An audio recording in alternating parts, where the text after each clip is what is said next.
Hello.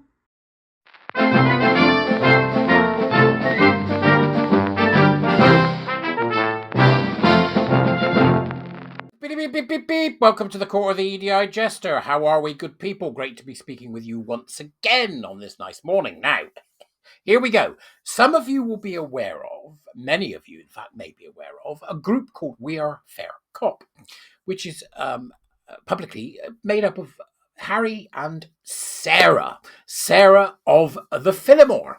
And what I've got for you today is an article from the Telegraph by the redoubtable Sarah of the Phillimore. It's about Harriet Harperson, that annoying toady of Labour's. So this is quite interesting. I've got a bit to say about this. Before I do, please do subscribe, buy me a coffee, anything you can do to help me keep going, be great. Other than that, come be a warrior teacher, join the team in October. Lots going on, never been more needed, free speech, everything else that comes with it, the fight against nonsense, which is what warrior teachers are all about. So I've just had my teaching week, so I'm full of beans. It was wonderful to see them. So other than that, let's crack on, shall we? If Harriet Harman strips me of my free speech, I'll give up my job as a barrister, says Sarah in the Telegraph on the 23rd of September. The Baroness's report is meant to stop bullying at the bar, but I know from personal experience just how dangerous her recommendations are. Baroness Harman's independent review of bullying, harassment and sexual harassment at the bar, published earlier this month, sent ripples across the barrister community for its potential to lead to censorship and the repression of free speech. Sadly, these likely encroachments do not surprise me. Well, this is the kind of nonsense we have to put with. Why don't these people go away? We've got laws, and those laws are there to be obeyed by everybody. And if those laws aren't obeyed, you should be arrested. I'm sick to death of this constant interference, aren't you? I mean, I know that we had good news yesterday, what with the grievance groups getting a bit of a biffing from Labour in the civil service, but it appears that the legal profession has its own problems in the shape of Harriet Harperson, who I can't bear, by the way. Sorry, crone. I say that because I've been playing a game and they've got crones in the game and they're horrible. So there we go. Don't like the woman. There we go. Don't like her. So speech should only be criminal or regulatory matter if a very high bar of offence is crossed. I mean, really high. Really so high it's never reached in my book, Sarah. Certainly I don't think I've ever crossed it. No, I don't think you have either. Yet, in our culture now, mere disagreement is seen as violence, and not having a prevailing view about issues such as sexuality or transgenderism is seen inherently to be bigoted. Tell me about it! And everybody else that's listening. I know this from personal experience. In 2020, I was investigated for 18 months by the Bar Standards Board, the BSB for short, after an unknown person reported a collection of my past social media tweets that they deemed to be offensive to the police. 12 pages were recorded, bloody hell, 12 pages were recorded by Wiltshire Police as transphobic and religiously aggravated, non-crime hate incidents. This all has to go, doesn't it? Everything, the whole lot. Hate laws, speech laws, miscommunication laws, malicious communication laws, communications in any law that's about that has got to go. Well, ultimately, the police and BSP's investigation came to nothing. It was distressing, irritating, time-consuming, and utterly absurd. This, of course, as we're seeing here, is the process is the punishment. Yep. Now, here's the bit that made me giggle. Sorry, Sarah. One of the tweets focused on my critique of the 2005 movie Brokeback Mountain. If you know, you know. Right? About a love affair between two cowboys, which I was told contained evidence of outrageous homophobia. It shocks me to think of the amount of time and money that the BSB must have wasted looking into this. Got this vision of all sat down watching the film. The thing that really worries me from Lady Harman's new report is recommendation number 24, which reads, regulatory enforcement action must be taken against online bullying and harassment, particularly if it is motivated by misogyny or racism. Really? Right, so it's particularly if it's motivated, but it's not everybody treated equally. So there's certain things, no, can't do it to them, no. But who is deciding an unknown individual's motivation for a tweet? Somebody who is upset enough to get the whole apparatus of either the criminal law or regulatory offence moving. It's very dangerous, and she's not kidding. I'm confident I understand the law around freedom of expression inside out. I understand the requirements for a registered professional and about proportionality, but that, I think, is what we are losing.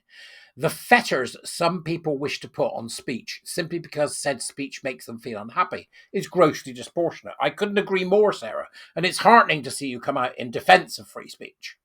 Of course, there should be fetters on my speech. Now, that's an interesting one, isn't it? Here you see, I'm a member of a regulated profession, says Sarah. That carries with it privilege, and I respect that.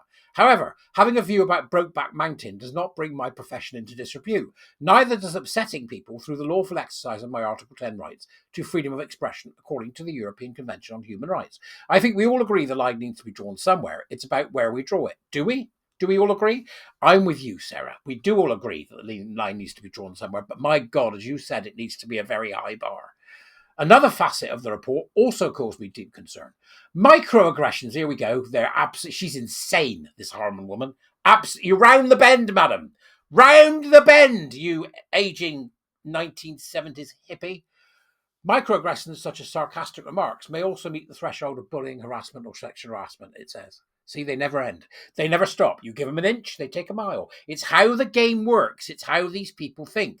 This is what makes them so unbelievably dangerous. It's that simple, right? If you want to defend an unpopular and dislikable client in court, you have to have some fire and be able to stand up for yourself and for your client. Otherwise, you cannot call yourself a barrister. I don't think the rough and tumble of sarcasm is bullying or harassment. If you can't survive that, then the bar is not for you. As a barrister, you need to be tough. You are self-employed, which is terrifying. Tell me about it. People don't get it. People who've never been self-employed don't get it. You're responsible for your own income, your own career progression. You have to be a self-starter. You have to be able to make arguments with great conviction. The bar is not the profession for somebody who does not have that kind of temperament. Barristers are aggressive by nature because we have to be. I think that when it comes to, I think you're all anarchists. You have to be by nature, I think. That's just me. Barristers are aggressive by nature because we have to be. We're in an adversarial profession.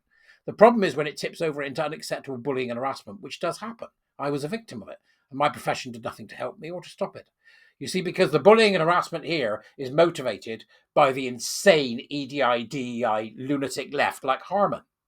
If the Harman report is designed to end that sort of behaviour, then it gets my vote. But I'm worried it's going to sweep up a lot of casualties in its wake. And one will be Article 10. That's interesting, isn't it? Last year's proposal to make it a duty for barristers to promote equality, diversity and inclusion, can you believe it, was a clear example of what I'm afraid of. Ultimately, it did not succeed. And I'm glad of that, because these proposals don't really mean diversity. They mean one political view. Transgress against that view and you will be punished.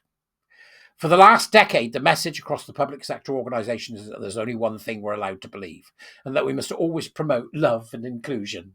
While that may be a noble aim, it's not a noble aim. It's not a noble aim. It's a fetid, sort of sick wish, I'm afraid, I think. It has had a disastrous effects on the cohesion of society and alienates vast groups of people. For example, you're not allowed to discuss immigration because then you're a racist, and you're not allowed to discuss gender identity because then you are a transphobe. There's only a handful of us at the bar who've been willing to speak out. I know many colleagues who keep their head down because they've got young children and big mortgages.